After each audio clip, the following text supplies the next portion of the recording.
ప్రతి ఒక్కరికి ప్రత్యేక వందనాలు చెల్లిస్తున్నాను. దేవుని యొక్క మాటతో మన విశ్వాస జీవితాలను పరీక్షించుకుందాం.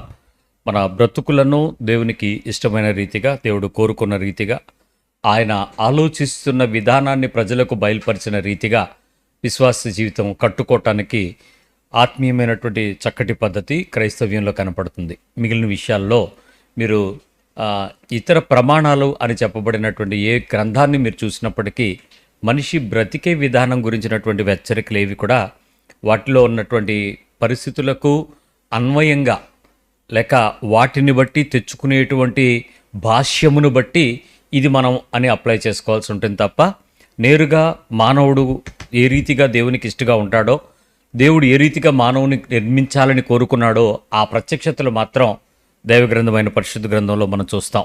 దీనిలో ఆఖరి రోజుల్లో వచ్చేటువంటి ఈ బలహీనమైన పరిస్థితుల్లో ఒక బలహీనత తల్లిదండ్రులకు అవిధేయులైనటువంటి తరాన్ని మనం చూస్తామని బైబిల్ చెప్తుంది.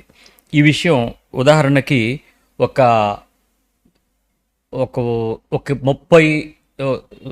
50 ఏళ్ళు వెనక్కి వెళ్ళండి.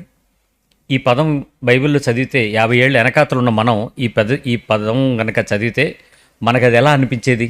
తల్లిదండ్రులకు అవిధేయులు ఉంటారు అని అంటే మీరు నమ్మేవాళ్ళ కదా? ఎంత విచిత్రంగా ఉంది. చిచి, అలా ఎలా అవుతారండి? ఎలా అవుతాం? అలా అవదు అనుకునేవారు. ఇప్పుడు 50 ఏళ్ళు ముందుకు వచ్చిన తరం మనం ఇప్పుడు ఆలోచించి తల్లిదండ్రులకు పిల్లలకు మధ్యలో తరం ఎలా ఉంది అని అడిగితే ఇప్పుడు మీరేం చెప్తారు? నెరవేరిపోయినట్టుందే అని. ఇంకొక 10 ఏళ్ళు అన్న తర్వాత ముందుకెళ్ళిపోండి. ఇప్పుడు మీకు ఎంత విచిత్రంగా ఉంది ఈ పదం. తల్లిదండ్రులకు అవిధేయులు అని అనగానే ఈ 10th క్లాసు ఇంటర్మీడియట్ వయసుల్లో ఉండేటువంటి ఈ పోరాటానికే నువ్వు నన్ను ఎందుకు కన్నావు, నా ఇష్టం కదా, నాకు నచ్చినట్టు నేను ఉండాలి కదా, నువ్వేంటి నీ పెత్తనం ఏంటి అనేంత స్టేజీ ఇంకొక 10 ఏళ్ళ తర్వాత 5వ క్లాసులో అంటారేమో. ఇంటర్మీడియట్ నుంచి కిందకు వచ్చే ఏజ్ అదే కదా. 5 ఇయర్స్, 5 ఏళ్ళు, 5వ తరగతి 6వ తరగతి చదువుతున్న పిల్లలు మీరు అక్కర్లేదు, అయినా మీకేంటి, మా మీద మీ బోడి పెత్తనం ఏంటి అని అడిగితే మనమేం ఆశ్చర్యపోక్కర్లా. ఎందుకు? డ్రాస్టిక్ చేంజ్ మనం చూస్తున్నాం. మన కాలంలోకి వచ్చేటప్పటికే ఒక్క విచిత్రమైన అనుభవంలోకి వస్తూ మన తరంలో మన పిల్లలని మనం దాన్ని చెప్పుకోలేక పరిస్థితుల్లో మనం చాలా ఇబ్బందులు పడుతున్నామని చెప్పాలి. ఈరోజు ఈ తరంలో తల్లిదండ్రులకు అవిధేయులైనటువంటి తరాన్ని చూస్తున్నటువంటి మధ్యతరం మనదే అని చెప్పాలి. తరమే మధ్యతరం. ఇక నెక్స్ట్ తరం తర్వాత ఈ బైబిల్ ఈ పదాలు కూడా ఉంచరు. ఎందుకంటే అది రాసింది జరిగింది అంటారని బైబిల్నే మార్చేస్తారు ఆ తరం. సో అందుకనే బైబిల్ చెప్తుంది ఆ విషయం. కడవరి కాలంలో వాక్యాన్ని పూర్తిగా అసత్యంగా మార్చేస్తారు. సత్యము అసత్యం అయిపోద్ది. అందుకే కాలం ఉండగానే మనం సత్యమైనటువంటి మాటను స్వచ్ఛమంగా దాన్ని హృదయంలో దాచుకుని భద్రం చేసుకోవాలి. లేకపోతే రేపు పేపర్లో చూసి ఈ ఇంటర్నెట్లో చూసి చేయటానికి అవి మనకి దొరకవు. జాగ్రత్త. ఈ విషయాల్లో కొంచెం లోపలికి వెళ్ళడానికి ప్రయత్నించేద్దాం. చూద్దాము ఏంటి ఈ విషయాలు, ఎందుకు ఇంత ఖచ్చితంగా దేవుని వాక్యం హెచ్చరిస్తున్నప్పటికీ కూడా మనం దాన్ని ఒప్పుకోలేకపోతున్నాము అనేటువంటి విషయాన్ని పరీక్షించుకుందాం. కించిన వారం ధర్మము గురించి మనం మాట్లాడుతూ ఉన్నాం. ఎఫ్సి పత్రిక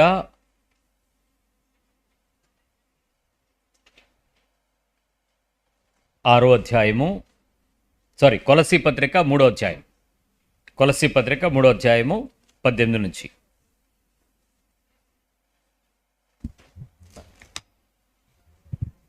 భార్యలారా మీ భర్తలకు విధేయులై, పిల్లలారా అన్ని విషయములలో మీ తల్లిదండ్రుల మాట వినుడి, ఇది ప్రభువును బట్టి మెచ్చుకొనదగినది. ఇది ప్రభువును బట్టి మెచ్చుకోదగినది. అన్ని విషయంలో మీ తల్లిదండ్రుల మాట వినండి. గడిచిన వారం దీని గురించినటువంటి ప్రత్యక్షత చాలా చక్కగా మనం విన్నాం.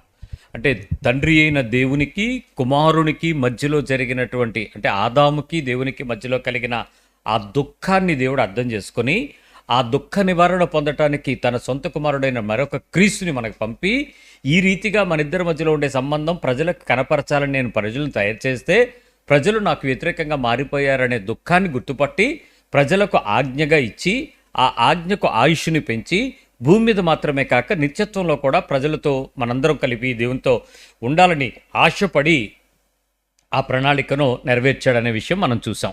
ఇంకొంచెం ఒక అడుగు ఇది ధర్మమైనటువంటి పద్ధతిని బైబిల్ చెప్తున్నటువంటి విశ్వాసాన్ని మనం వినడానికి ప్రయత్నించేద్దాం.